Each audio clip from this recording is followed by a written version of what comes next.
அன்புக்குரிய தமிழக மக்களுக்கு ஒரு விழிப்புணர்வு செய்தி என்னென்னா, இன்னைக்கு திமுக சாதி பார்த்து சீட்டுகளை கொடுக்குது. எம்எல்ஏ சீட்டுகளை சாதி பார்த்து, இனம் பார்த்து, மொழி பார்த்து மாவட்ட செயலாளருடைய பதவிகளை கொடுத்துருக்காங்க. அது மட்டும் இல்லாமல் காலங்காலமாக ஒரே குடும்பத்தை சார்ந்தவர்கள் தான் அந்த பதவிகளை அங்கம் வகிக்கிறாங்க. ஒரு மன்னராட்சி போல் இருக்குது.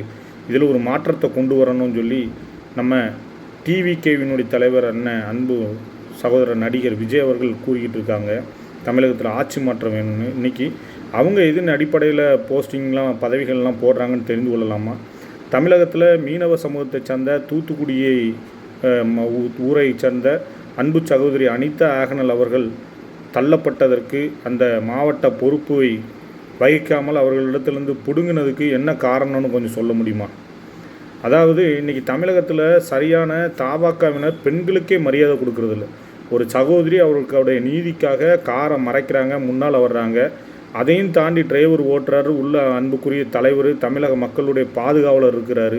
இந்த சகோதரி கீழே விழுந்திருந்தாங்கன்னா அவங்கள ஏற்றிட்டு போயிருப்பீங்களா? ஒரு பெண்ணுக்கான மரியாதை இல்லை. மீனவ சகோதரி என்பதற்காக அவர்களை புறந்தள்வது எதற்காக? சமூக நீதியை பற்றிலாம் நீங்கள் பேசலாமா? இன்றைக்கி திமுகவை குறை சொல்கிறதுக்கு தாவாக்காவினருக்கு எந்த தகுதியும் கிடையாது. அவங்களாட்டம் அரசியலை அதிகாரத்தில் அமர்ந்து மன்னராட்சி போல் நடத்துகிறாங்க. நீங்கள் ஆட்சிக்கே வரலை, உங்கள் கட்சியே மன்னராட்சி கட்சி மாதிரி நடத்திக்கிட்டு இருக்கீங்க. தம்பி தங்கச்சிகளே ரொம்ப விழிப்புணர்வோடு வந்துக்கோங்க. இந்த கூட்டம் மோசமான கூட்டமாக இருக்குது.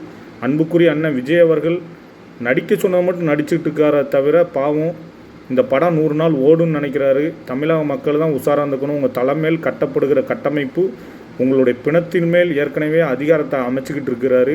அவர் யாரை பற்றியும் கவலைப்படலைங்கிறது இதுலேருந்து தெரியுது.